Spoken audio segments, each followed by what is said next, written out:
मजबूती वाले स्टॉक के ट्रेंड को झटका लगा है और वो है IEX, इंडियन एनर्जी एक्सचेंज। बहुत स्ट्रॉन्ग बुल रन में था ये स्टॉक। कल तक सारे के सारे बाय सिग्नल हर एक के चार्ट पे आ रहे थे। आज अचानक से 10% घटा है ये स्टॉक।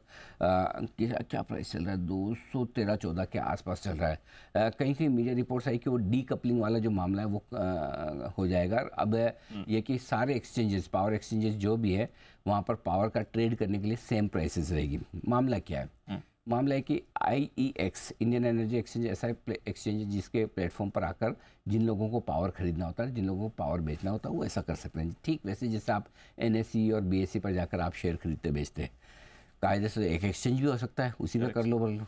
लेकिन कंपटीशन रखने के लिए, इन्वेस्टर्स को अच्छी प्राइस डिस्कवरी मिले, अच्छी सुविधाएँ मिले, इस वजह से एक से ज़्यादा एक्सचेंज होते हैं, राइट। नहीं तो खाली एक ही हो सकता था, BSE चली जाता, NSE की जरूरत क्या? Correct sir. तो 2 एक्सचेंज है। तो सेम वैसे ही IEX है, IEX के अलावा कुछ और एक्सचेंज भी है। अब अगर समझो कोई ये कह दे कि भाई NSE और BSE दोनों पे भाव सेम होंगे, अगर आपको कोई भी शेयर खरीदना है तो आप हंसेंगे, हैं? ऐसा कैसे? दोनों एक्सचेंज अलग है तो भाव तो अलग होंगे ना। यस। लेकिन यही चीज़ IEX के बारे में कही जा रही है कि दूसरे पावर एक्सचेंज और इनके पावर एक्सचेंज जो भी पावर खरीदा बेचा जाए उसकी प्राइसेस सेम होंगे, तो उसमें लोग हंस रहे हैं। और अगर ऐसी कोई भी चीज़ होती है तो नुकसान किसको होगा? उस एक्सचेंज को होगा जिसका वॉल्यूम ज़्यादा। फॉर एग्जांपल NSE BSE पे ये करने की सोचा जाए, तो BSE का वॉल्यूम कम है, NSE की ज़्यादा, तो NSE को फायदा हो जाएगा, क्योंकि फिर तो आप दोनों एक्सचेंज पे सेम प्राइस मिल रही है, राइट। सिमिलरली तो इस चक्कर में IEX टूटा, ऐसी कुछ मीडिया रिपोर्ट्स आई है। याद रहे, ऐसी ही मीडिया रिपोर्ट 1.5-2 साल पहले भी आई थी। तब मैनेजमेंट आया था, हमने बात भी की थी, मैं सर का नाम भूल गया, उन्होंने बहुत कॉन्फिडेंटली, स्ट्रांगली बुरा समझा के बोला था ऐसा कुछ होने वाला है नहीं, ऐसा करना, और लॉजिकली भी नहीं है।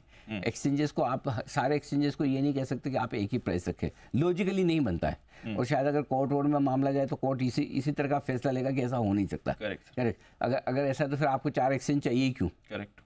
एक ही एक्सचेंज रखो, उसी की प्राइस है, फिर तो मतलब ही नहीं है ना, अगर अलग अलग एक्सचेंज प्राइस डिस्कवरी सही ना करे। सो आई थिंक ये थोड़ा ओवर रिएक्शन हुआ है कुछ रिपोर्ट्स का, मुझे ऐसा लगता है। देखते हैं, हम कोशिश कर रहे हैं IEX के मैनेजमेंट से बातचीत करने की, क्योंकि पिछली बार आकर उन्होंने बहुत अच्छा कॉन्फिडेंस दिया था।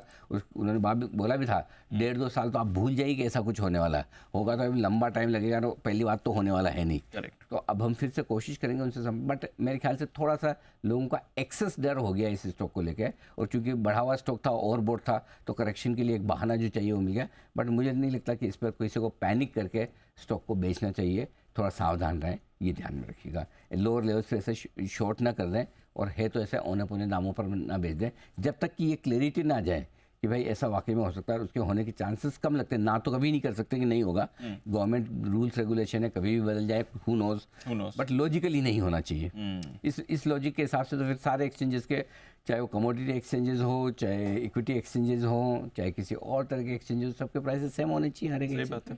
क्यों NCDX और MCX में प्राइसेस अलग हों, क्यों BSE NSE में अलग हों? तो होना तो नहीं चाहिए। Let's see what happens, logical नहीं है। तो फिलहाल वेट एंड वॉच, इंतजार करें, ना खरीदें ना बेचिए।